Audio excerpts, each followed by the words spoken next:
Good evening, everyone, and welcome to the Museum of Finnish Architecture. My name is Reetta Heiskanen, and I work here as the interim director. We're really happy to have all of you here tonight, joining our program Woodworks, that has been curated by Professor Pekka Heikkinen from Aalto University. And the whole program is made possible in collaboration with the Ministry of Environment and Petri Heino leading it. We're really happy that you are here too. And of course, our keynote speakers, you're warmly welcome. This event tonight will be streamed. So I know that many of you are professionals and you will have lots and lots of interesting questions to all of our speakers. But we're hoping to have most of the questions and answers at the end of the session tonight, so that our live audience watching the stream can enjoy first the lectures and then the talks together. But now Pekka will introduce you the speakers. I hope you will enjoy. Thank you. Last time, I think we discussed rather small scale, or ended up discussing out small scale about reuse and renovation of wooden buildings, and I think now we jump a little bit higher on the scale and ambition as well. We'll have, as always, two presenters, same issue, hopefully not totally same starting point. Both Michael Green and Mikko Viljakainen have been developing wood architecture, wood construction in their own way and own starting point. Mikko in European context and Finnish context, of course, and Michael in more global scale from North American perspective, from Canada. And you have been working with our own Metsäwood company on the Plan B project as well, so global means Finland as well in this case. So, there's plenty of time for discussion, so enjoy the presentations, and let's start with Michael. Welcome. Hey everybody. Hey. Okay. So this is my second time in Helsinki, and the last time was 2012, we think. So it's kind of fun to be back. I really love Finland. I'm from British Columbia, and British Columbia and Finland are actually very similar scale countries. It feels very familiar to me to be here, so thanks for having me. And I thought I'd tell you a bit of the story of my practice in wood and why we've been pursuing some pretty unique things in wood for quite some time. But I thought I'd walk you through a bit of history. And for context, I run my firm, Michael Green Architecture, and we're about 43, 44 people right now in Vancouver, Canada. I also run a school called DBR. It's a not-for-profit school, Design, Build, Research. And we run a program, and I'm going to talk a little bit about this program in a few minutes, but it's called Timber Online Education, and it's a global school that we run, or we're building right now. So we are kind of global. We get to work on projects all over the world, which has been really fun. Some of these are competitions, some of them are built. But like I said, I thought I'd just sort of give you some context of where I came from. So I grew up in Canada. I went down to the States to Cornell University for school, and then I ended up working for Caesar Pelli during the 1990s. And I worked for Caesar for about 8 years in New Haven, Connecticut, just outside of New York City, and got to work on a lot of crazy projects like the Petronas Towers in Malaysia that became the world's tallest. And a lot of the projects at that time were big and with fancy clients and so forth, but to be honest with you, I kept asking myself, why are we doing this? Why is this interesting? Why are these buildings famous? Why do these buildings matter? They don't seem to me to be connecting to the things that matter to me. You know, why are these buildings making cities better, or why are they making people's lives happier and better, and what are they doing for the environment or impacting climate? Those questions just kept coming up for me as a young architect, and although these projects were prestigious, they just didn't connect. And in 1997, I had the good fortune to move back to Canada. It's back to my home country, a place that had the three things that started to reshape the way my practice works to this day. And one was returning to the forest. We have huge trees in British Columbia. Like that's, you can see that person in that one. So the three things that started really influencing me when I got to back to Canada was the forest, the scale of the forest, and ultimately the thing that had kept me going when I worked for Caesar Pelli was not designing these big buildings, which again didn't really resonate for me, but actually working in my wood shop and building things with my own hands. And so the third was craft. And those three things really have become, I think to this day, the influence in my practice. How the forest, how scale, and how craft all interconnect to make the architecture we make. And in 2003, I started my firm, and I started it actually by building this little building in my backyard by myself. I built it, and I built it basically to house the office. And the first project we got was an airport in Chicago. There were two of us working in that building, and it was we master planned the largest airport in the world in Chicago that still has not been built yet, but will be. So it was a kind of amazing thing to realize that you could still do really big buildings and work in a tiny space. But most importantly, we started building in wood again. And so we did this airport in northern British Columbia, all in timber, a little bit of steel connecting to the existing building. And we started really moving towards using a lot of glulam in our construction, and I built our nation's capital, Ottawa, where I grew up, my hometown. I got to build our airport there, and again, we introduced wood into the building. Actually, a lot of reclaimed wood that we'd brought from an old Second World War aircraft hangar. And it was really great to be working in wood again and working back, connecting the architecture away from these big, giant scale buildings that didn't seem to have any human connection or natural connection or environmental connection, back into working with wood. But at the same time, I didn't really completely know the purpose and the reason why wood was mattering to me so much, other than those issues of craft and connection. But I was starting to learn and really think about the more important and profound issues that we all talk about today, which is that buildings represent 39% globally of man's greenhouse gas emissions.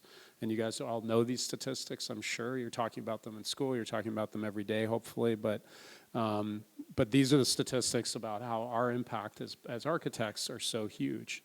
And of course, we all know that the IPCC was sort of projecting that if we did a whole bunch of things, we could restrict our temperature rise globally to 1.5 degrees. But it would mean next year would have to be our peak carbon year. And by 2030, we'd have to reduce by 45%. And we'd have to be net zero by 2040. So I'm sure you guys all know, and talk about this here in Finland, that we're not going to make those requirements. There's no chance we're going to make them. And in fact, most of us think we're going to at least be 3 to 4 degrees centigrade rise, if not more, because things are happening worse than we imagined. But in Canada, a recent study came out for us that said that we will be hit harder likely than any other country on the planet. And that's because most of our northern part of the country is permafrost. It's peat in the tundra, and it's melting quicker than we imagined and releasing greenhouse gases quicker than imagined. And of course, we don't get the reflectivity of snow that we once had with the retreating snow line. And so in Canada, we're going to see 6 to 12 degrees centigrade increase, which is catastrophic. It means our forest, that forest that I love, is going to change dramatically, and already we're seeing huge forest fires. So in parallel with that, this statistic that I'm sure many of you know as well is this is how much building between now and 2060 we need to build, 2.48 trillion square feet or 230 billion square meters of buildings, which is the equivalent of building one New York City every month for the next 40 years. It is a huge amount of building, and obviously it's not going to happen in Helsinki, and it's not going to happen where I live in Vancouver, but it's going to happen in parts of the world that look to us as leaders, look to us as examples. I designed a whole bunch of different airports, and a lot of them were in the Caribbean and African countries when I was a younger architect, and what I found is that every time I wanted to build an open airport where there was purely naturally ventilated, the people in that community would say, no, we have to enclose it and have air conditioning because air conditioning is modern, right? They didn't appreciate that all we wanted to use was natural systems built on traditions of their country, and yet what they think of as modern are the things that we are doing in developed countries. And of course, that is our role when it comes to that 39%, is to consider every project we take, no matter how big or small, as being a role model for what's happening in the rest of the world where the majority of these buildings will be built. So the statistic of 11% embodied and 28% operational adds up to the 39 globally about buildings. And the thing that is not being talked about enough, I think, in the profession of architecture is the fact that that's largely a time value issue. So I've got a little description, and this is basically what drives my practice today, this formula right here, which is that 72% is operational and 28 embodied. And people ask me, well, why would you focus only on the embodied? Because as a user of wood, it's a material conversation about embodied carbon, and I'll get to it some more. But why aren't you focused on operational? And we try to make very low energy passive house buildings for every project we do, but embodied is really the story. And if you don't know it already, this is the reason why it's the story. So day one, you build a building, your carbon footprint is there, right? You can't change it. From the first day for the rest of that building's life, its carbon footprint exists. But when it comes to operational, the heating and cooling of a building, basically it's growing over time. So day one, you haven't heated and cooled the building very much, right? And it takes time, and over the years, eventually, of course, it's going to rise to being about 3/4 of the story of your building, of the carbon footprint of your building. So when you put those things together, what that means is that actually the intersection of the initial embodied carbon of most buildings, and this is kind of a very average, global average, means that your embodied carbon of the building material, in the building materials, intersects with the operational, in this case, about 15 years from now. So for the first 15 years, what the building is made of is actually more important than how it's heating and cooling. The thing is that over time, we're getting better and better at our energy expectations. We're just shifting to renewables. We're lowering the carbon footprint for heating and cooling buildings dramatically. And we can keep doing that through policy change. We can keep doing that by moving to renewables. But what we are not doing is changing what we make our buildings out of. So the embodied number isn't changing. And what happens is, as we get better with energy, the time period stretches out. Sorry, I think I just jumped backwards somehow. The time period stretches out, so it may be 30 or more years before your embodied carbon intersects. And actually, the statistic globally is this, is that between now and 2050, about half of the issue, almost exactly half, is what the building is made out of. And so as a profession, we need to shift from building in all these traditional materials that exist on the right-hand side or the left-hand side of the page up there, to wood at the right-hand side, and mostly mass timber. And you guys probably know the statistic that 1 cubic meter of wood stores 1 ton of carbon dioxide, as long as we source our wood from certified forestry practices, which I think here in Finland you do. So the issue for us is that really it meant that in our practice, we were building a lot with wood and glulam construction for the most part, but we really hadn't embraced until about probably 12 years ago the idea that this is actually a very significant conversation, and it's not enough to just build buildings. It's really important that each building tells a story that's bigger, has a bigger role in society, and that it actually involves shifting our scales from what we build usually in light wood frame construction to large mass timber construction. So you probably all know about CLT, and mass timber is a whole family of different products, kind of like cross-laminated timber that's up there. I think it's become a big global conversation. We actually were able to coin the expression mass timber, which is a good little piece of trivia. So it's the family of those materials. And we just came to believe that we need to move to more wood, to move to urban scale wood, and to move to tall wood. And so in 2009, a good friend of mine, Andrew Waugh in the UK, built what is the first tall wood building. It's called Murray Grove. And about the same time, Andrew and I were both lecturing a lot around the world. And actually, this was probably about the time I was here last. And we had just written a book. We wrote this in 2008, but we didn't publish it until 2012. And it's called The Case for Tall Wood Buildings, Why the World Should Build Tall Wood Buildings. And it was really the first footprint into how we might do that. And it really became a new sort of milestone for me in my practice, because what we realized is that it's not enough just to design beautiful buildings, which is of course our goal, and solve our clients' needs, but we needed to be involved in changing the public's perception and what's possible. How do we actually do things? And sometimes that happens by accident. I actually just learned today while I was walking around town listening to a podcast that the Berlin Wall ultimately came down because of an accident, because somebody announced on the radio that East Berliners were allowed to cross into West Berlin, but it was not actually a policy change. He just announced it by accident. I didn't know that till this day. But sometimes accidents like that actually trigger massive change, as that example did. And in our case, there was a massive change that happened when I was in Australia at a lecture. And afterwards, it was a Green Building Council lecture in Australia. And afterwards, a reporter interviewed me. And in the interview, she asked me a whole bunch of different questions about airports and this, that, and the next thing. And she asked me how tall a wood building could go. And I said, well, we've studied up to 12 stories or 15 stories, and we are confident that that could be built. But who knows, maybe 30 someday, I don't know. So I got on an airplane and started flying home to Vancouver, and they handed us the newspaper, the Canadian National newspaper, and on the front page it says, Canadian architect says he's building a 30-story tall wood building in a tiny town in northern British Columbia, a town with 3,000 people, with no building higher than 2 stories. And the mayor of the town called me up and panicked. He said, are you building a 30-story building in our town? And of course it was wrong. But what it was a change in what we were pointing at.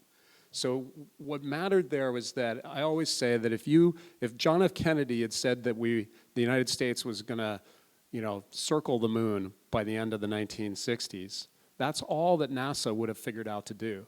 But instead he said, we're gonna put a man on the moon. And so NASA had no choice. They didn't know how to put a man on the moon. They had no choice how to figure out how to do that. And so luckily, we were aiming at 12 stories, and all of a sudden we reconfigured, sat back with our engineers and figured out how you could build 30, and now much, much taller than 30. In fact, we did do an exercise with Metza that came out of the story that we often tell, which is that the first skyscraper was built 139 years ago in Chicago, and it was built out of steel. And people were afraid to walk underneath it. And people have always been afraid of these tall wood buildings when we talk about them, but what it does mean to change the public's perception of possible means that we need examples like this one that we did with what's called Plan B with Metza here in Finland to show that this building could have been built entirely in wood. And we sat back with our engineers, Equilibrium Construction, who I think are the best engineers in Canada and certain maybe North America, to show that the Empire State Building could be built entirely in wood. And at 102 stories tall, a lot of times people say, well, that's not possible. And I just say, well, the trees where I live grow that big. And it only takes 3 of them to get to the top of the Empire State Building. So if man can't figure out how to be innovative enough with Mother Nature that we can actually achieve something like this, then we're not doing our job. We can be that innovative. And so we set out and worked with laminated veneer lumber in this case to show that it could have been done. And really what we started was this conversation that the world can and should move to building more in a carbon sequestering material like wood instead of high carbon emitting materials like steel and concrete. That we need to do it fast, that we need to do more buildings and taller buildings made of wood, and that really what it is the first new way to build a skyscraper. And everybody said it was impossible. This will never happen. The industry will not change.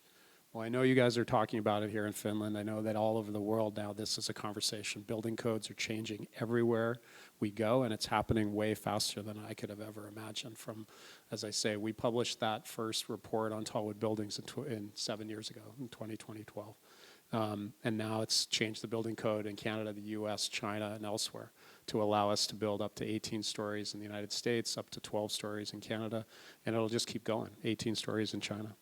So we were able to actually do that with our first tall building, which is not very tall. It's in a northern British Columbian town. It's called the Wood Innovation Design Center, which is a 100% wood building. It's 30 meters tall. We could have built it a lot taller, but the community is so small, they just didn't need a bigger building. So that was really the answer. And we built it in glulam and CLT, and we developed a pretty innovative system of having the CLT be low, then high, if you look at the detail of the slab, to hide all the services inside the building section.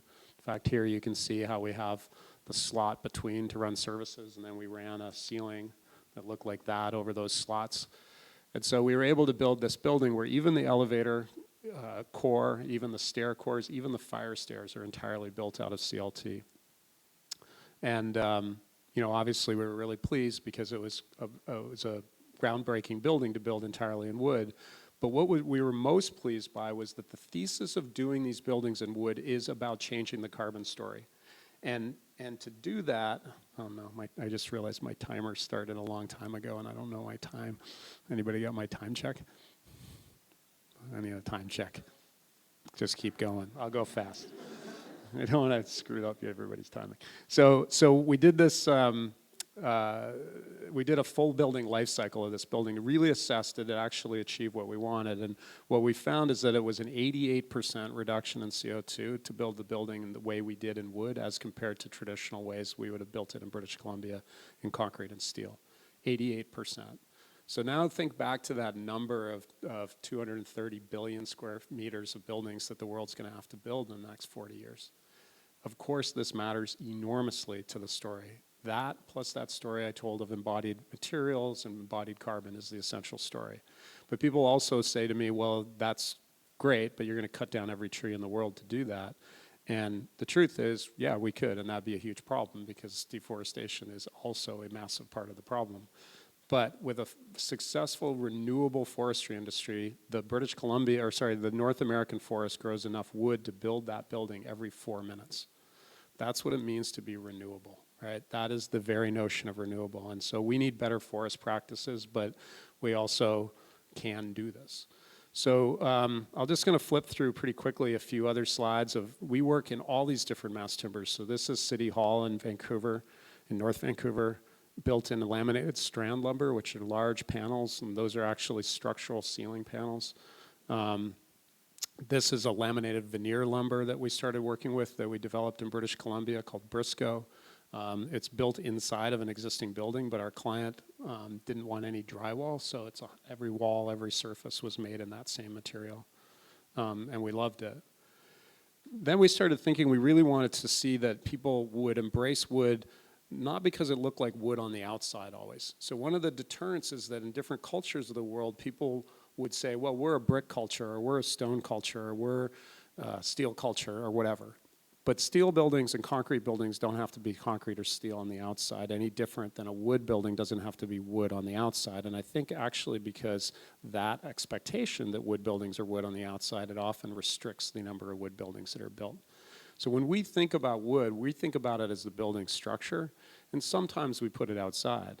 But we're really careful about where we choose to put it outside because, of course, it degrades, it's harder in the weather. There's a bunch of decisions that are very important to make when you put wood outside.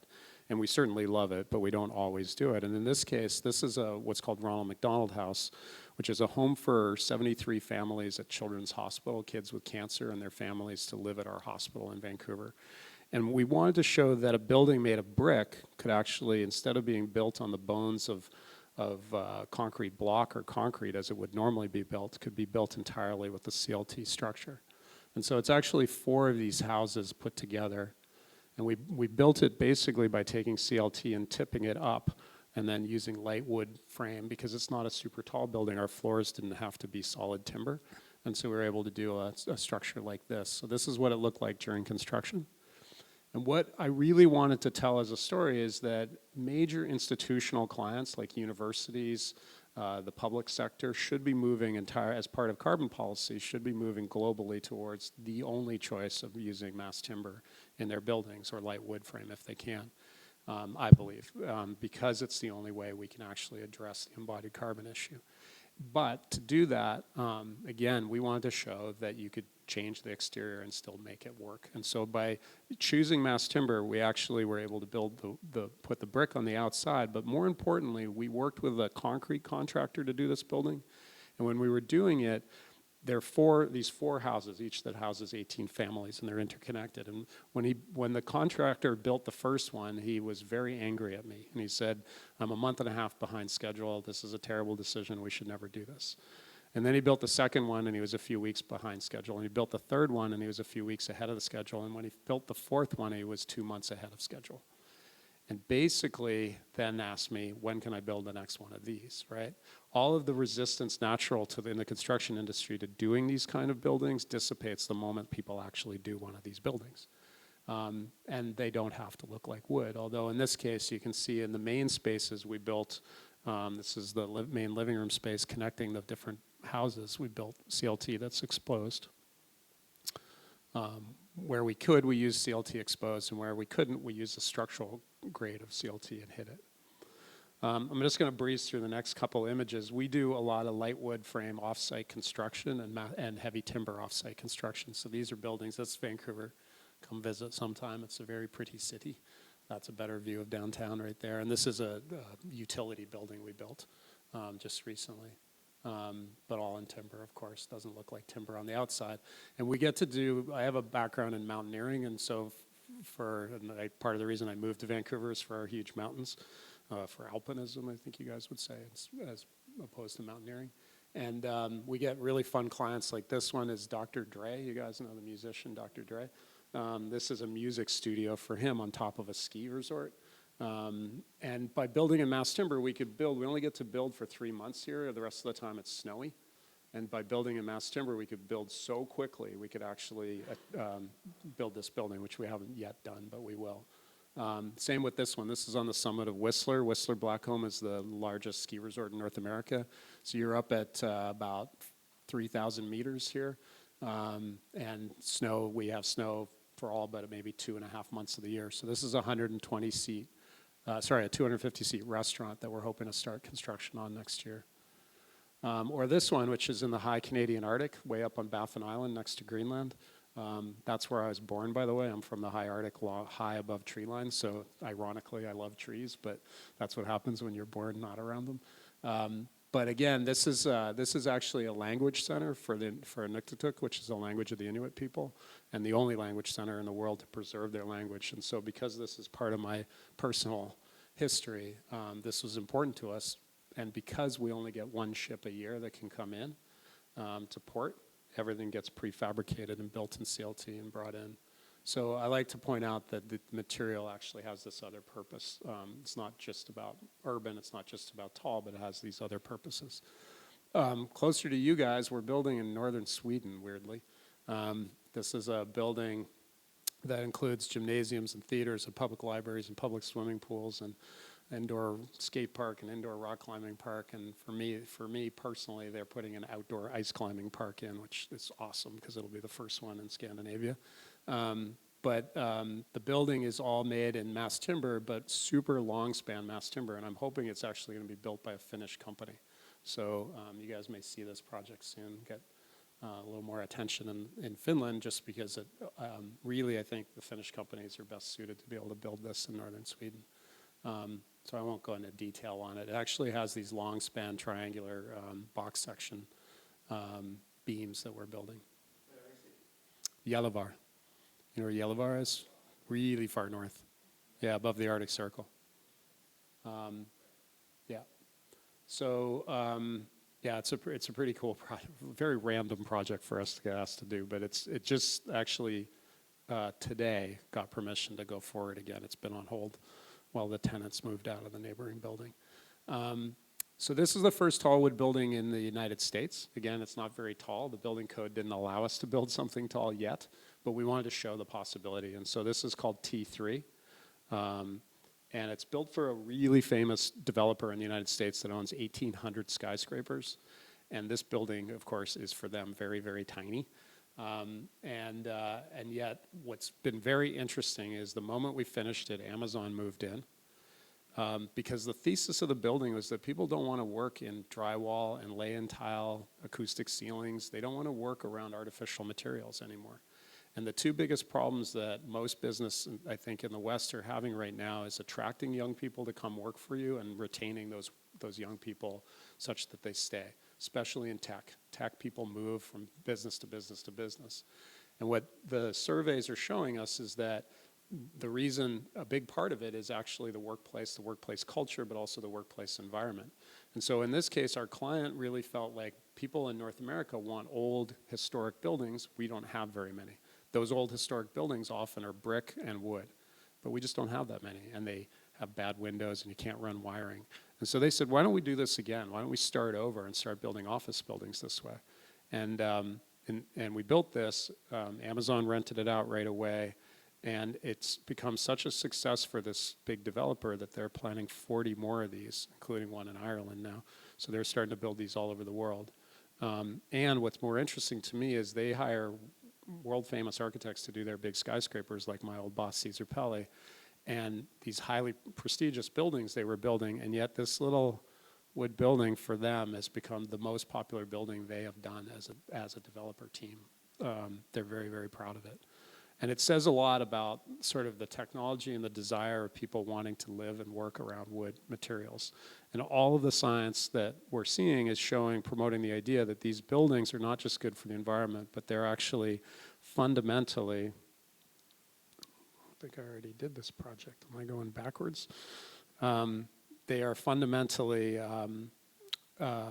place where people heal quicker, learn quicker, have less stress, and perform their jobs better. And so together with one of the biggest tech companies in the world, and I'm going to show you in a few minutes some slides of what we're doing with them. So top 2, 3 biggest tech companies in the world. I'm not allowed to say the name, but you can probably guess. You know, they're really seeing the same evidence, which is that when people are surrounded by not just natural materials, but especially wood materials, that they actually are much more productive. And they can see that in a measurable way, such that they are planning on only building their buildings in wood going forward. And when that major tech company announces that kind of thing publicly, that is going to be rather influential on the future of how we all build, I think, globally. So in the States, we're building facilities for manufacture and testing. This is actually a testing facility for tall wood buildings now. This is a project at Oregon State University, and they actually have the tall wood building center based here for the United States. And so this idea that 7, 8 years ago was kind of considered dead, nobody would, you know, people thought I was crazy every time I talked about it. In 7 short years, really since I was last here, it's gone to now that there's a Tall Wood Building Institute for the United States, that there's an act in the US Congress that's supported by both Republicans and Democrats to promote the idea of tall wood buildings, promote research in it, promote investment in the forestry sector for it, and promote investment and development.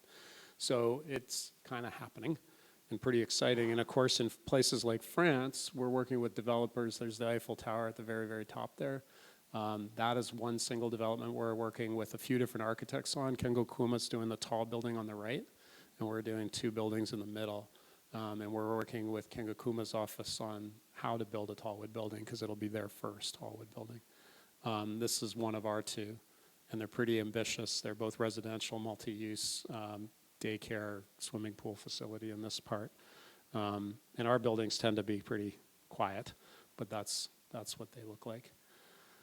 That one in the middle is one of our other ones in Paris. And so these projects are just starting up again, but they'll all be wood, and they demonstrate how France has decided that they're going to get into it. So now on the recorded part of our presentation, you are going to cut this little piece, but just for the studio audience, we are working with tech companies, and we're pretty excited. I'm going to go fast to be building main campus Silicon Valley type buildings with them. And that's why I went fast, because they are so influential in this conversation. So at this point, I can say that Facebook, Microsoft, Google, Amazon have all started to build with mass timber. They no longer see the possibility that the US government, in their case, is able to form suitable public policy around climate change. And they recognize that their users, all of us, insist that they do. And so they are taking their own action plan around how they build their own buildings to make sure that they are much more sensitive to issues of climate. So unfortunately, a big chunk of our work right now is Silicon Valley work, and they don't want me talking about it yet. But when we can, it's a pretty exciting time. We can come back online for that check. What we are doing, and I'll say is this is work we're doing with a company called Alphabet, who bought, Alphabet owns, sorry, not Alphabet, a company owned by Alphabet called Sidewalk Labs. So Alphabet owns Google, and Sidewalk Labs is another company. They own YouTube. Alphabet owns all these different companies, but it's basically the 2 Google founders formed Alphabet. They then formed a company called Sidewalk Labs, where they bought a big chunk of downtown Toronto, a brownfield site in Toronto. And the plan is to build a lot of towers there, up to 70, and as a company policy, all 100% mass timber. So we're working, again, in a lot of ways I'm not allowed to talk about, but we're working with them on the future of a city that will be all mass timber in Toronto. There's some controversy, I'd say, about what they're doing because there's a lot of fear around the other side of the development, which has a lot of data collection issues. So there's some privacy issues with this community, but I'm really proud that the building side of it, what they're doing is a real statement of the future of the building industry around mass timber. A couple last slides. The challenges are cost. Nobody does this because of sustainability. A friend of mine once said to me, who works at Nike, she does sustainable development issues for Nike, and she said 95% of their people surveyed say they will buy a green product, an environmentally sound product, but only 5 actually do. That's the problem. So these ideas happen because the industry changes quickly enough that it makes it economical, which is what we're working really hard to do. There's a lot of issues and dangers with forestry. I won't go in. I can talk about this with questions. Which forests are good to get wood from, which forests are not. Of course, Scandinavia is a good place to get wood from. There's dangers of life safety. And so my big concern 7 years after my TED talk about this and 7 years after we really published the report is that it's also a responsibility. So it's great to throw out new ideas. It's great to be able to build some first early examples. It's amazing to see architects around the world start to do this. But my big fear is one of these buildings fails, from fire or from structural, or one of these buildings, somehow is not built properly or harvests wood in the incorrect way, and the story all falls apart for all of these buildings everywhere in the world. And so to address that, I feel like we need to kind of really retool the way we provide education around these kinds of issues. It's not a university issue. It's really that we can't wait for university students to be working in practices. We need to teach practitioners to do this. So we created Timber Online Education, and it comes from a story, I only have a couple slides left here, but that's pretty important for this program, and that's that my TED Talk, when it came out, I went to an event and a woman came up to me and she said, Michael, I wanted to meet you because I translated your TED Talk into Albanian. And I kind of was like, oh, I forgot Albanian's a language. It wasn't even on my radar. And she said, yeah, but we now teach about wood buildings in the Albanian architecture school. Simply by doing the translation, it sort of lit more of a spark for that community to start thinking about it. And so we decided we would really create a global free online education program with 500 courses that we're going to build over the next 3 years. We're already working on this in 6 different categories to basically revolutionize the industry. So we teach the general public, including issues of the environment. We teach courses, so a whole bunch of courses on public policy and building code to try to universalize the building code. There's no reason that the Japanese building code needs to be different than the Vancouver building code. We're both high earthquake zones, for example. So we should have some consolidation of building code conversation. Environmental issues are different and diverse around the world, but there's a lot of common ground as well. We're also teaching the development industry, public and private sector.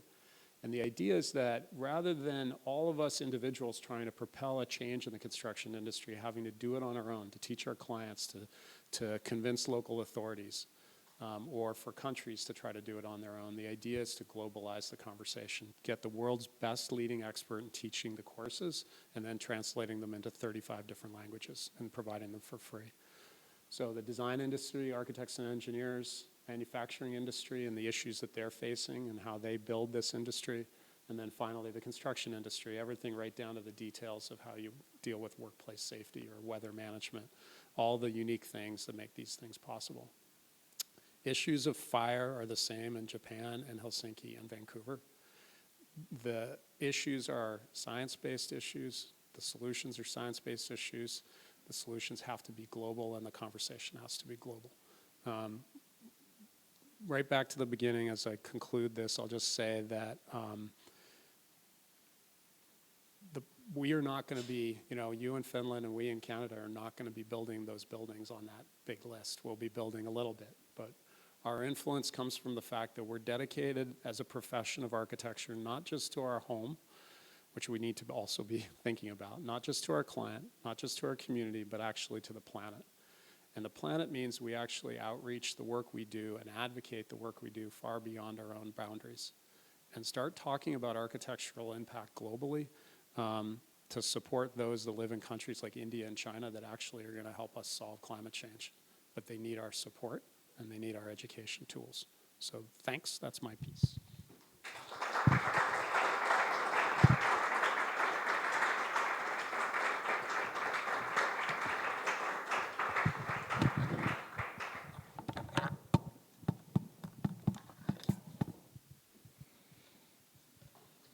While Mikko is doing computing, maybe quick question is anyway allowed if somebody dares to.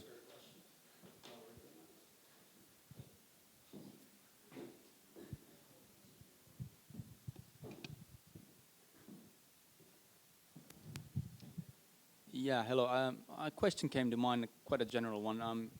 You spoke about buildings made out of entirely timber, but how do you see hybrid structures, or is there any talk about hybrid structures? Has anyone studied where exactly in the building frame does the most concrete impact actually come from?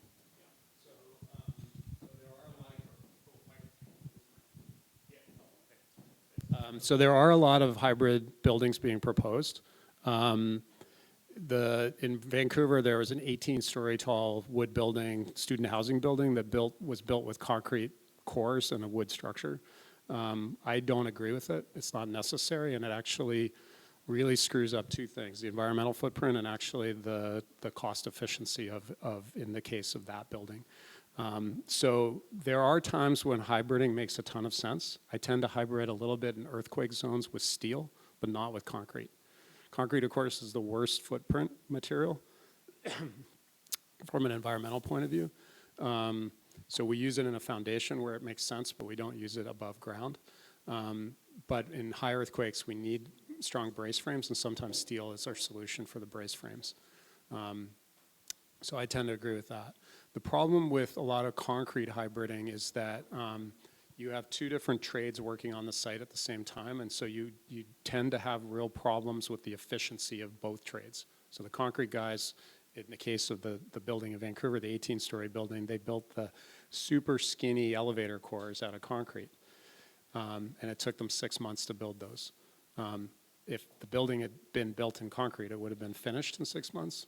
But instead, they finished these skinny concrete cores, which were really hard to build, and then the wood came in, and it took them 12 weeks to build the wood, which was fast, but when you add the two together, it was actually not affordable at all. If those cores had been built in mass timber, which they could have been structurally, then they would have built the entire building in 12 weeks. Those are the kind of formulas where I get really, I care a lot about it from a cost point of view. And a problem point of view. Two different structures don't necessarily integrate very well. There's a lot, I'll pass off, but there's a lot of work being done in Central Europe around hybrids that I think are just a moment in time. They're just dealing with current building codes, but they'll disappear as soon as the codes evolve.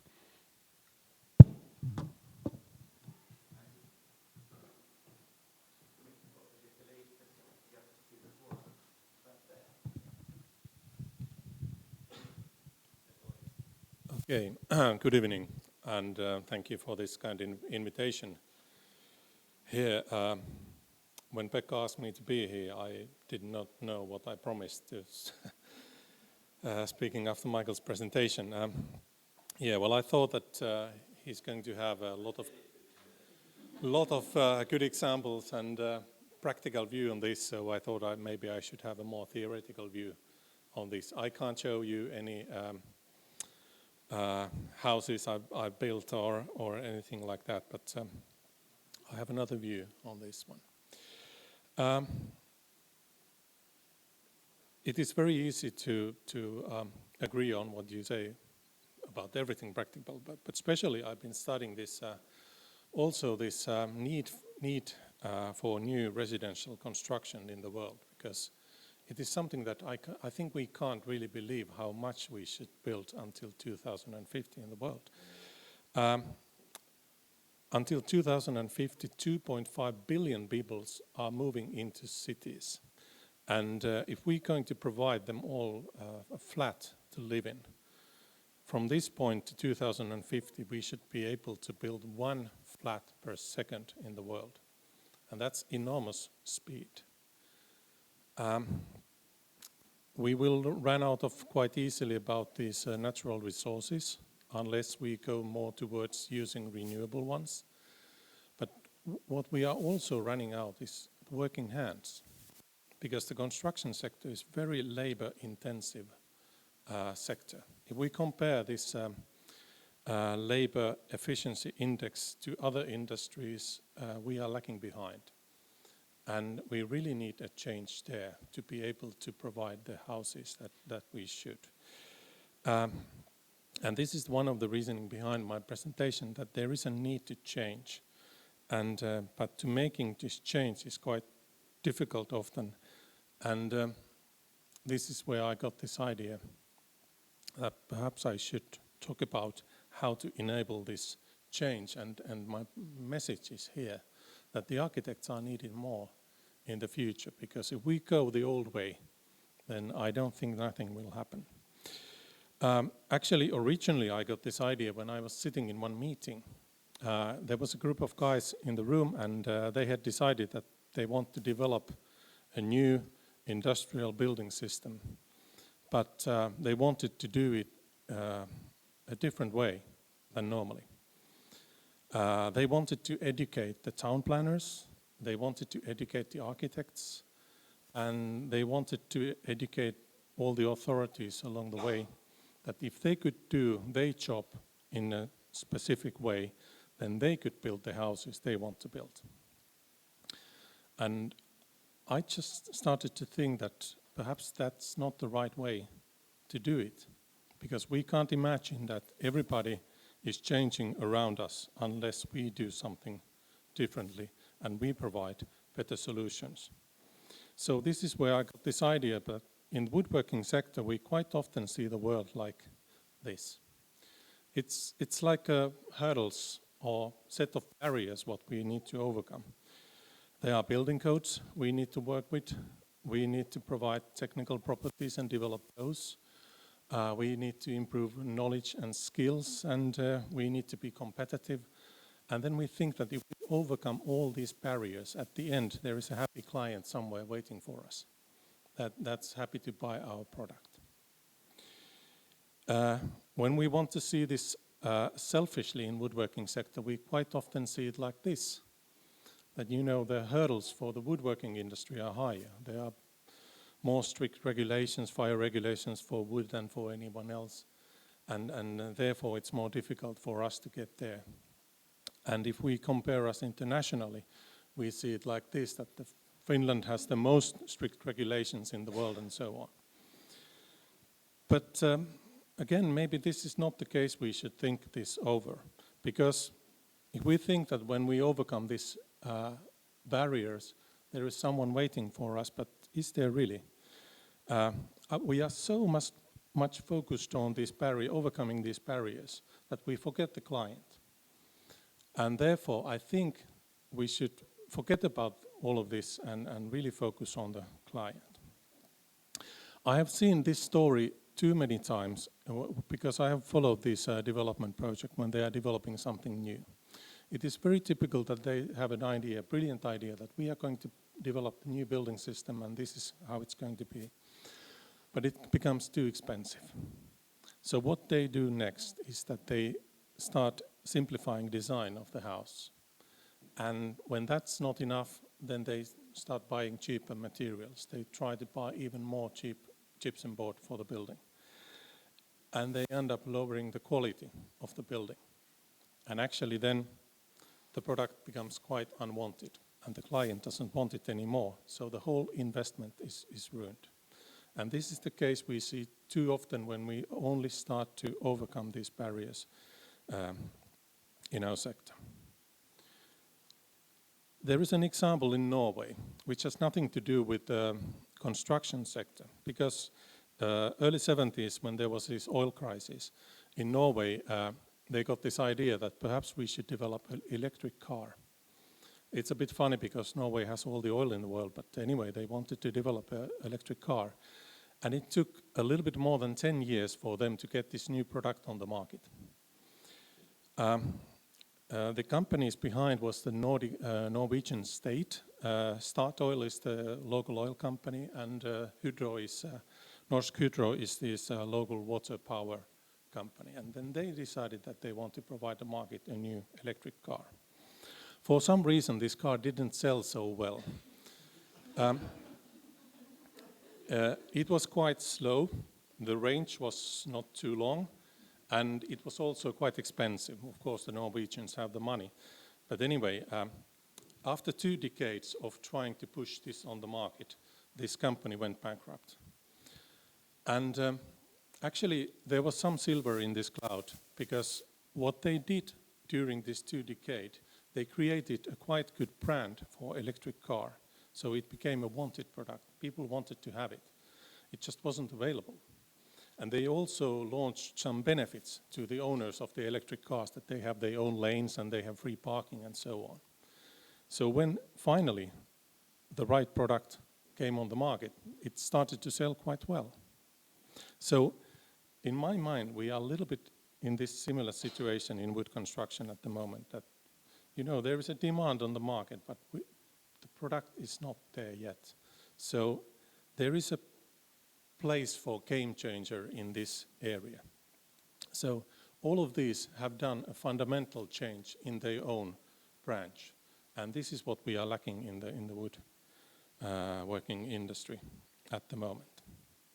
So if we come back to this, I would say that we should really focus on the client and forget about what happens along the way there. So hopefully I have made my point in here. But why architects? Now I see that something is missing, yes, in my presentation, but maybe it comes there. Yeah. The architects are needed because of the scope of your work in this field, because the role of the architect is to understand the needs of the client and transfer that into the production process. It quite often seems that also the architects are the only ones who really care about the needs and welfare of the users. So everybody else is focusing on their own work, but the architects are the one who really wanted to pay attention that people get what they want. The architects need to understand also the whole complicated process and from different angles, because they can't afford to say to someone that, okay, we don't need your pipes in the building because they are needed anyway. And they need to coordinate the different plans. So they are really in a focal point doing this change, the architects, because they need to take care of all of this. What I would actually wish a little bit more from the architects is the understanding of different structural systems and what is the optimum application area in construction sector. Because I think in this sector, in this part, we are slightly different from other countries. Because in Finland, we have very standardized way of how we build the buildings. If we build a multi-story house, residential multi-story house, there is one way to build it. We use concrete and we use concrete elements. If we do one family house, we probably do it in wood. There are different options how to do it in wood, but we do it, in most cases, we do it in wood anyway. So we are not so used to make a comparison that whether I should build this house this way or that way. In other countries, normally they don't have these standardized ways of building houses. So they are more used to do this kind of thinking. But anyway, if you are familiar with this different type of construction systems, then when it comes a certain need and it lets into the certain design, then you, of course, apply a certain production method for that. And this is the way how it goes, the most easiest way. If you try to do it vice versa, you probably run into some problems. If you try to force people to buy your wooden boxes in every case, if the original need is not there. So how can it be done then? Is it so easy for architects to take control over everything? I don't think so. But there are good examples in the world where this really works in this way. And therefore, I took you an example from Austria, because I really do like this Austrian example, how they operate in their country. And actually, they are quite agile to make different type of buildings and using different type of building systems, and there's a reason for it. The typical Austrian residential construction, well, you may think about aesthetics in many ways, but this is a typical residential housing area in Austria. The place is called Welsh there, and under the green grass there is a garage. So there is a parking garage under the earth there. And the production cost for this was 1,400 euros per square meter. And it's not the brutto square meter, but the living square meter. So it's half of the price we pay here in Finland. Another example is from Graz. This is a Hummelgassen. The similar type of concept, there is a garage below, and then 6-story buildings on top of it, and they cost 1,700 euros per living square meter. It's about 40% less than what we pay here in Finland. Another project in Graz, 2,100 euros, similar concept, about 30% less what we do here in Finland. At the same time, they build it in very inexpensive buildings. I am always told when we go there with the group that the quality in those buildings is very high. And I have studied quite a lot of this, that how come they provide such a good quality with just a low cost in Austria. There are, of course, many reasons for that, but one of these reasons is that the whole process is architect-driven. And there is a design team which is driven by an architect, and the whole process is driven by this design team. It's a true teamwork. The whole design teams is involved from very beginning. So if there is a problem with the architect, he or she doesn't have to guess what to do next because there is a team around and they can ask, what is the wise solutions in this case?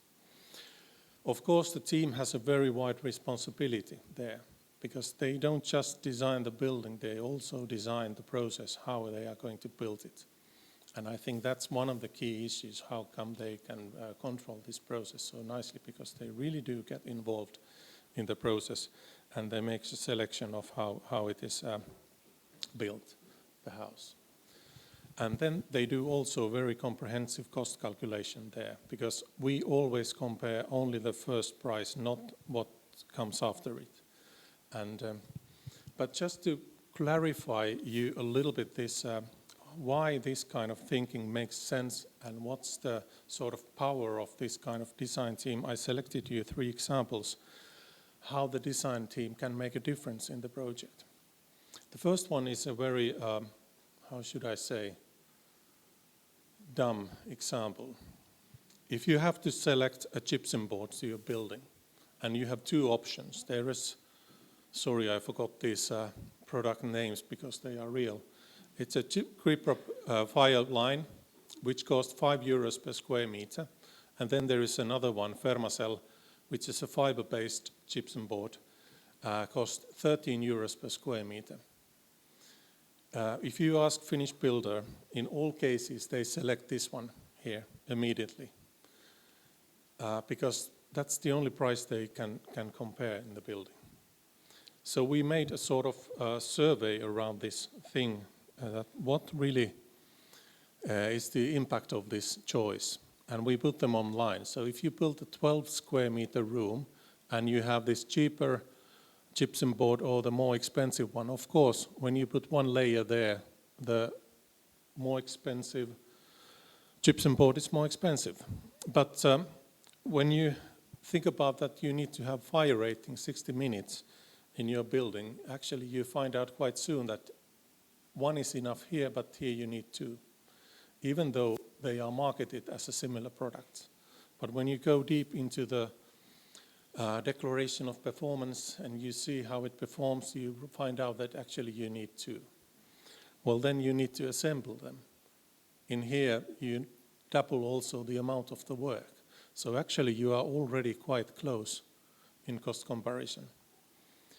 Fixing and painting is more or less the same for each of the product. But then finally, if you think about that in your house, in every room, you put an extra 15 millimeter layer on each side, you actually made the space a lot smaller in your building because you narrow space down by 15 millimeter in each corner. If you calculate this loss of space in your flat, then you find out that this cheap chipwork is very expensive board. Of course, in Finland, we can partly compensate this because of these calculation rules nowadays, but still, nevertheless, it's very expensive board to have like that. Another example, which is even smaller, but again, I think it somehow tells you that it really matters what the designers are doing. And if the designers are not controlling the whole process, some very expensive failures may occur. It's a simple thing. When you do a mass timber house, quite often you ask the CNC machinery to pre-drill holes for screws, because that just makes really sense. Because then you can make sure that you have all the screws in the places. When you do the assembly work, you don't have to measure where to put the screws. And you can also be sure that all the screws are in the right angle, so they are structurally performing the way they are planned. In this case, we asked a manufacturer to make 5 millimeter pre-drilled holes for the wood plate. But they called back and they said that, sorry guys, we can't do 5 millimeter, but we could do 6 millimeter holes. So who would say yes for this one? Okay, good. You learned your lesson already. If you go forward, for this 5 millimeter hole, you need 8 millimeter screw. And this is according to Eurocodes. If you have a 6 millimeter hole, you need to have a 10 millimeter screw. Again, it doesn't seem too much as a difference here there. But then when you look at how these are manufactured, you actually see that 8 millimeter screws are manufactured automatically. The machines are making them. When you select a 10 millimeter screw, the quantities of them are so much less that actually they are quite often manually, or there's a much more manual work when they are doing it. So that, of course, enters the price. It's €1.80 and €4.20, so it's €2.40 difference. Again, €2.50 doesn't sound too much. But in the project, there are 32,000 screws, so it's 76,000 euros for this 1 millimeter there. And again, if there was someone else making the decision, not the designers, that house would have been quite much more expensive. And actually, this bigger screw doesn't bring any benefit to anyone in the process. So this is why, again, another example I want you to understand that it really matters what the designers are doing, and they should really be in control of the process. I take the third one as an example, which is a sort of Bible for the builders nowadays. Why I say it's a Bible for the builders is that the builders, they want to maximize the living space they get out of the building, because the living space, what they can sell or what they can rent. So they don't want to spend any floor area for exit ways or staircases or anything there. So I have two examples here that, you know, this is the dream for the builder because it's 0.8. And in here, well, there are a little bit more views in the flats and better lighting conditions, but there is more space in the center in the building. So the ratio here is 0.65. Why this is so important for the builders is that it really gives an impact how much you can spend money to build the house. Because if you calculate backwards, in Finland there is this, when we built this subsidized residential construction by our National Housing Fund, ARA, in capital region, the maximum allowed cost is 3,300 euros per square meter, and it's a per living square meter. If you calculate it backwards from there, you take the taxes off, and then you take this ratio of how efficient you are, then you take the site costs. If your ratio is 0.8, you can spend at the factory 1,742,000 euros to build the house, and you are still meeting the criteria for the costs. But if your ratio is a bit different here, it's a 0.65. Actually, you have much less money to spend at the factory.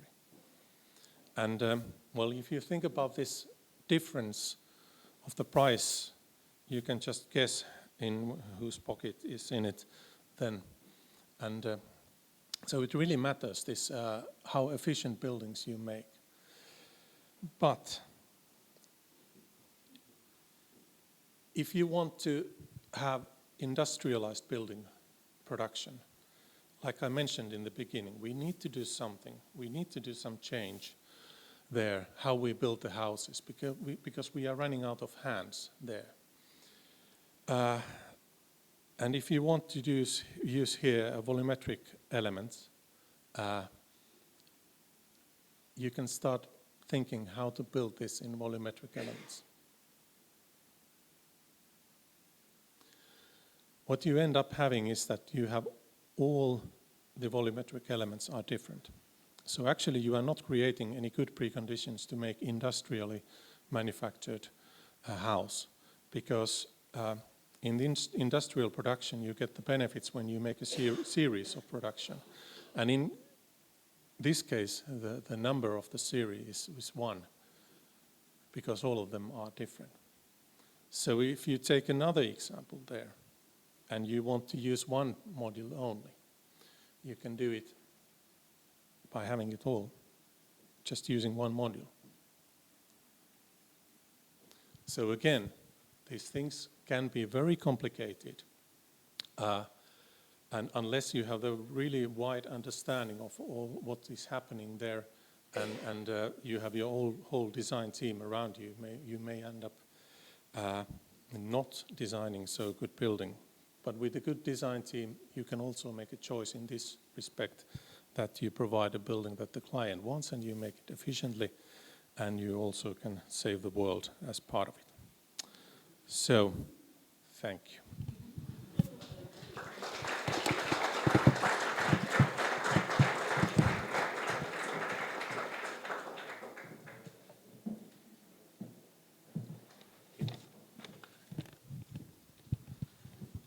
Thank you, Mikko. Now it's time for the questions. Did it raise any thoughts?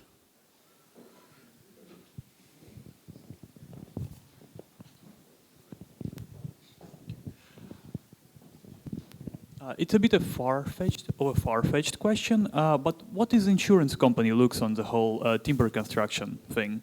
Because it seems that they do decide quite a lot in the long run.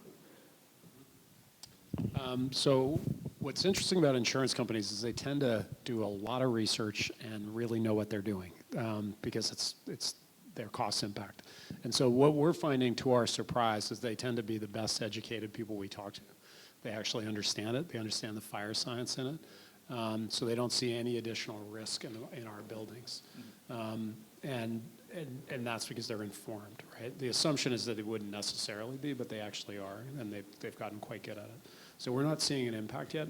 We are seeing an impact on financing. So finance groups don't necessarily spend the time understanding it, and it just looks like risk to them. It's a new way of building on the marketplace, and they don't yet understand what it might mean to them. They don't necessarily understand long-term impact, for instance, for long-term rental investment. So they don't understand the durability issues or long-term costs. So they're a little more cautious. But again, that's why we created our education program, to help teach them these things, to help them understand the impact.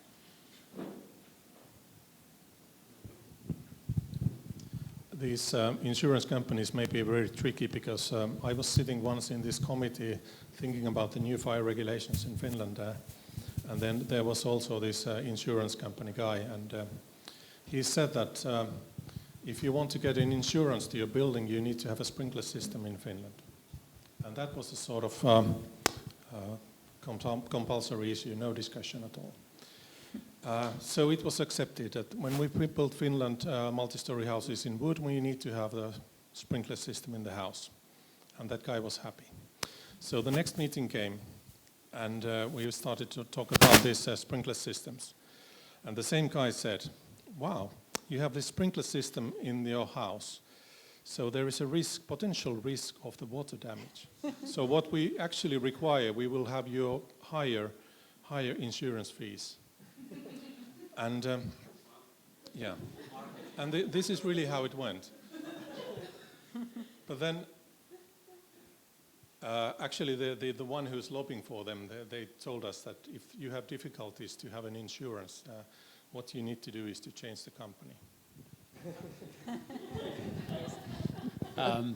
So what's interesting about that story for us is that all of our buildings are sprinklered. It's just the rule. It doesn't matter what material you choose, all of our buildings are sprinklered. So again, that's why the insurance companies aren't so stressed about it. That's true. There are a lot of issues, though, that are interesting around how you design these wood buildings around water and water damage. We put floor drains in everything now that we don't usually put floor drains in. So that's a good comment for sure. I'm asking about the fire also because there has been also this year some news about buildings in Finland that wood buildings and the fires in them. And if you talk with people about building in wood, they tend to mention that. So is there something that was done wrong with those buildings, or how can we, is there additional risk and can we prevent it?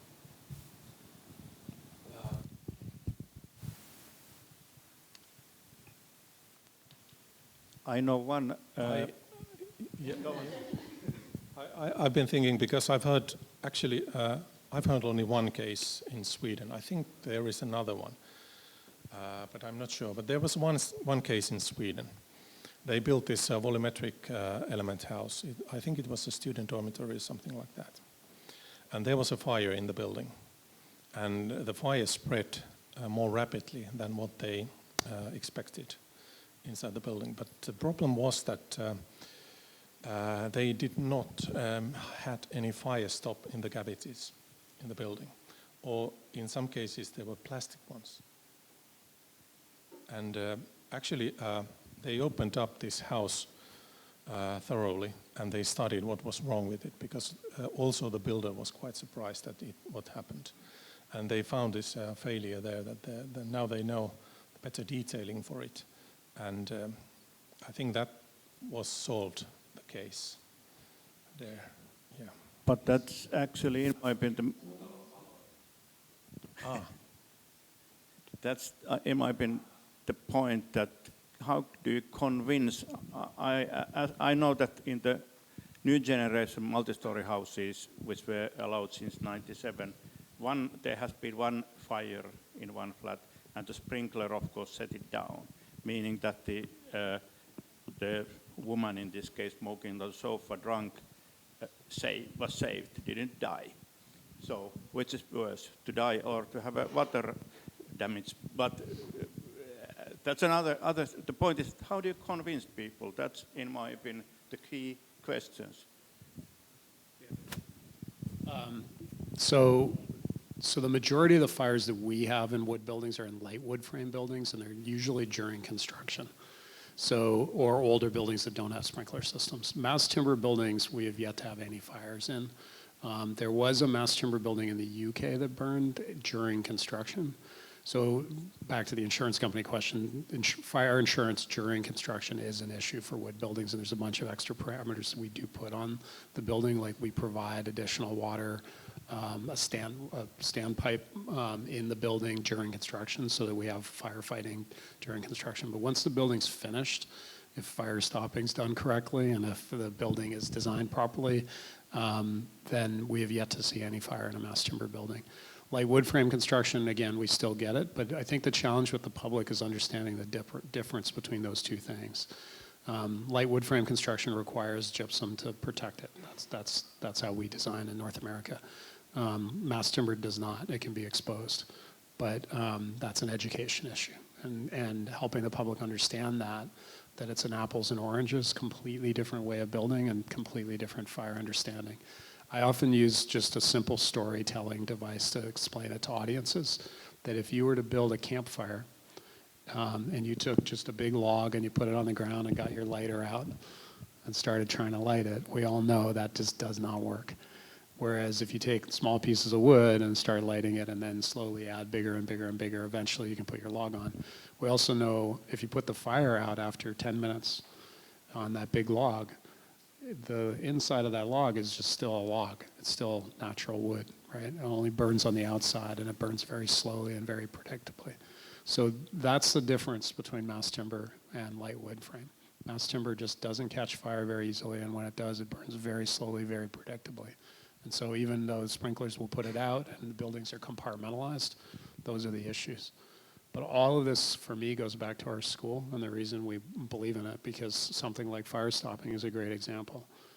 That's a universal conversation that needs to be had, and if some architect that's less sophisticated, less understanding of that issue builds it wrong, the whole concept can fall apart. The Grenfell fire in the UK has really put a damper on mass timber buildings in the UK, even though the Grenfell fire had nothing to do with wood. There was no wood in the building. It was insulation that burned.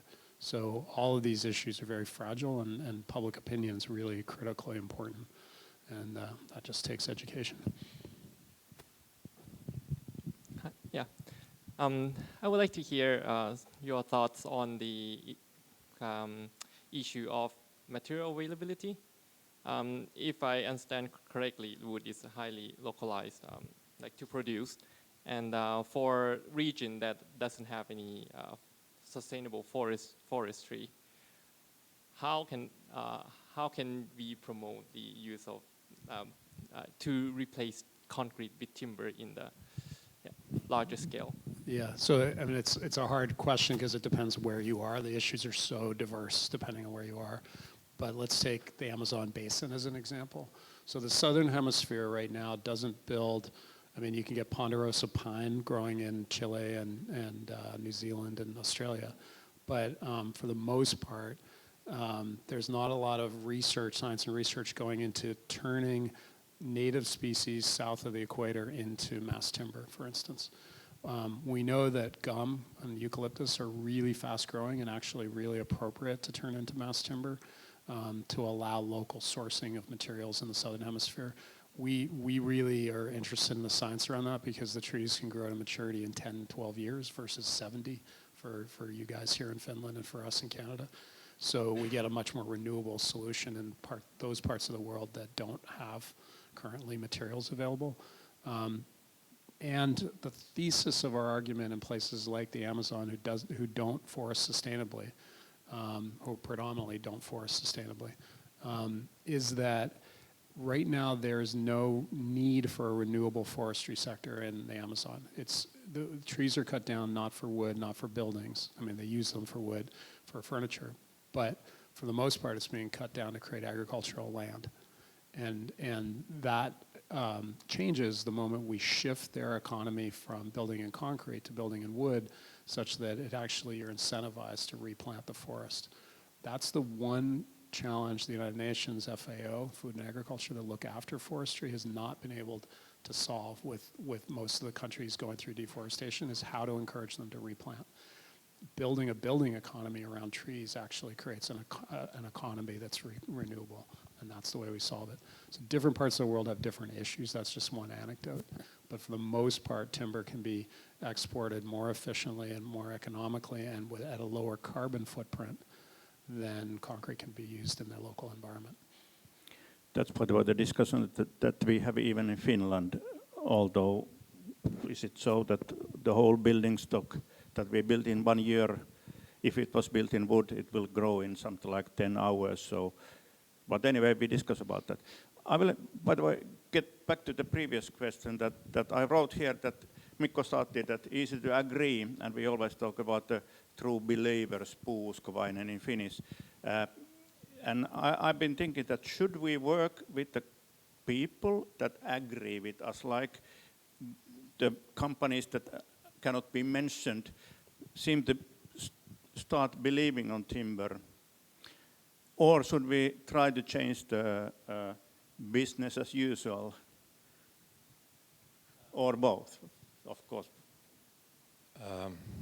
I think we should work with all the people, especially with those who are concerned about where we are going. If we disagree and we argue with different materials, it doesn't help the environment at all. So I think we should have the focus on there, what we are really want to achieve, and do it with all those who can deliver the solution for it. If it's steel, fine. If it's concrete, fine. I think concrete industry is quite rapidly developing new type of cement. I hope they succeed soon, because I can't imagine that we could replace all the concrete in the world with something else. So it's a matter of time. But I would also like to make a comment to this forestry thing, because it's a good question, not only because I don't have any answer to that, but I've seen that it's a very emotional question. I just had recently opportunity to discuss with 2 Estonian architects. They had just won a big competition where it was mandatory to use wood as a construction material. But they strongly believed that if they do the house in wood, as they were obliged to do, more trees will be cut in Estonia somewhere, and they don't want to do it. And we all know that also in Estonia the forests are growing much more than what they are using there. But still, there was no way to influence anyhow on their opinion. So it is a really emotional question. I don't know where it comes from, that the wood is also, it's getting into our feelings. Nobody cares where the steel comes from. Do you know where the steel comes from to your buildings? Nobody cares that the cement is done in China. Even our deputy mayor said that there was an area where they need to put a lot of poles because the soil is so loose, so they need to put a lot of piles there, and they are done in concrete. But she said that, well, the cement is done in China, so it's not Helsinki emission, which, yeah. So this is what we should get rid of. I don't know where to begin. Forestry is an emotional issue for sure, but the way I like to frame it is that we cut down the cornfield every year and eat corn, and we don't think twice about it. We get one meal out of that corn from that field, and we replant it, and we know there'll be corn next year. When you build a building, if you build it for generations, if you're building it for 200, 300, 400 years, as you should, if you are a sustainable architect, and as we all should, then if it took 70 years to grow the material for that building that lasts for centuries, that's an appropriate and actually very similar story to farming. We don't get upset by farming, but we do get upset by forest. So it's a management issue, it's a storytelling issue for sure, and it's a shift that comes as a generational shift. So to the first part of the question, do we work with the progressive companies that are making this decision, or do we work with those that are stalling out and laggards and say it'll never change? The answer is both, but we inspire by engaging visionaries, right? So the Elon Musk that changed the electric car story, or those that are sort of inspiring that kind of change things much faster than if we just, do it one company at a time. I met with, one of the last times I was in Scandinavia, I met with the senior team at Skanska when I was in Stockholm, and the Canadian ambassador took me over to meet with them, and they said, it's really interesting what you're doing, but our company will never build in wood. And they are building a hell of a lot of buildings right now in wood in Canada. So they changed their mind pretty damn quickly when they realized there was a market opportunity. And that's the thing, is they're a big, powerful company. They don't make change, they just follow. The people that will change things are the young generation that recognize this is your future. My generation and older have screwed it up for you guys. The young generation will dive in and make this change happen faster than the rest of us will. Force the hand of the Skanskas of the world. A question here about convincing people, and well, I find it quite difficult to convince clients and developers to build out of wood. So if you could tell something, according to your experience, how did you manage to convince either clients or developers or Sure. builders, and how you managed to turn the tables? This is funny but true. I pretty much do it the way you do it in high school. Who's popular and who's not popular. I learned a long time ago that, and you watch this in the construction industry, when they were building the Empire State Building, or they were building the Chrysler Building in New York, and it was going to be the world's tallest building, and the guys that decided to build the Empire State Building, they of course had to be taller, right? They could not be taller, they have to be taller, and the next guy had to be taller than them, and it's just ego. And so the way I learned to do it in the early days of telling this story was I would go to Australia and I'd say, hey, have you guys seen what they're doing in New Zealand? They're really into this idea. And I go to New Zealand and be like, have you guys seen what they're doing in Australia? They're really into this idea. Or when I go south of the border, I'm like, Canada is kicking your ass, America. And they hate it. And the way you do it with developers is you talk to the progressives, right? And you talk about the progressive developers that are interested in not what's today, but what will be, and will recognize the market opportunity. And the question is, where do you want to be on the curve of a new innovation, right? And we are not any longer at the earliest days of innovation, and the people that are bleeding edge, they call them, we are not even at the leading edge. We are now starting to be in the mainstream of these buildings happening. And if you're a developer that wants to actually build your company, you want to be in that mainstream early days, not at the top of the curve where everybody's doing it, or worse yet, at the back end of the curve where nobody's doing it, or where you're way too late to make money off of it. So look for the developers that are actually thinking about their own future and want to be the best of the best in the industry here. They'll embrace it, then the rest will follow.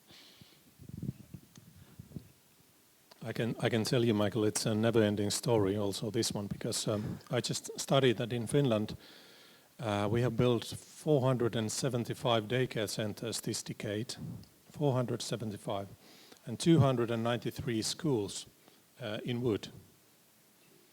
And although having all those over 700 wooden buildings built, almost not on daily basis, but on weekly basis, we answer 3 questions. Can we do it in wood? How we do it? And is it more expensive? Yeah. So even if you try to convince people, every time there's a new project, there are new people, and you have to start it all over again. It's amazing. I get to lecture all over the world, and the story is the exact same everywhere in the world, right? The issues are the same. Is it cheaper? Is the industry going to accept it? It's the same story everywhere, right? And you know, the roadblocks are the same everywhere. It's the local fire department that doesn't know how to deal with it. All of that, again, for me, brought me to this idea of a school, a global school that just turns that into free education in different languages, that shares the story, right? And shares all this story. It's a weird thing to try to set out on a path to completely transform this industry that doesn't have any interest in transforming, right? And yet I'm 100% confident that 10 years from now, this will all be just thinking of this as, of course that happened. Because in the last 7, that's pretty much what's happened. It's changed so quickly.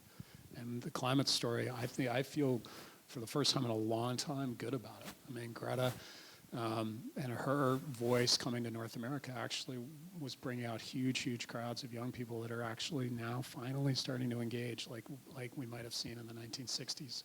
We're finally seeing the kind of people being appalled by the situation. And I think that'll create the domino effect of all these kinds of solutions becoming public policy really quickly.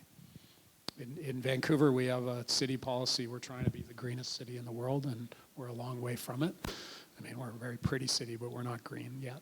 But one of our carbon policies, we have 6 platforms for reducing carbon to be carbon neutral, and one of them, you know, of course, we have ones like public transportation and changing energy sources. Those are good. But one of them is to require the building industry to reduce its embodied footprint by 40% automatically and that'll be enacted in 2021. If that happens, that's game changing. That means every building, and most of ours are concrete, are going to shift to mass timber overnight. And the industry is watching that and thinking, oh, maybe we better be ready. If we're a developer, maybe we should actually figure this out before that comes. And if we're a contractor, same thing. So those public policy changes will make things happen, but they won't solve cost. Cost will be solved by more people doing it in a more competitive marketplace. Okay. When it comes to climate change and all the discussion about broader, taller, bigger, so green growth and the fairy tale about growth, and can we do actually get green growth, or do we have other solutions, or I must enhance other solutions like sufficiency? So in which role do you see an architect in, about these things? Good question. So, again, the problem is it's different everywhere. The population growth we're seeing in certain parts of the world mean that there's less of a luxury to have that debate and that conversation because people need homes. So we want to make sure that those homes are delivered in the most effective ways on a whole bunch of different issues. I actually don't believe in tall buildings, ironically. I actually am not a fan of tall buildings. I don't know what the right height is, but I come to Europe and I see buildings like here in Helsinki that are 10, 12 stories tall and dense and sitting shoulder to shoulder, and I think that's the right form of density as opposed to big tall point towers that you see in Western city and North American cities. I think that the tall buildings create other kinds of social disconnection issues that are not healthy for city building. So I think to your point of the green sort of vision of what the right way to build a city is and what the role of architects is, it's a whole bunch of different places that matter. Our practice is we believe in the concepts of simplicity. I wrote on my wall in my office that Darwin was right. And what I mean by that is that evolution taught us that every flora and fauna on the planet basically finds the best way to use the least amount of energy to propagate and survive, except for humans, who use the most amount of energy possible to basically kill ourselves. And so our thesis from a philosophical design point of view is use as little as possible in everything we do. So simplicity matters, quiet spaces matter, and minimalism is not an aesthetic, it's a value structure around green building. So we make very simple buildings generally with very little material and excess is our goal. And we've got a lot of room for improvement, but that's what our goal is.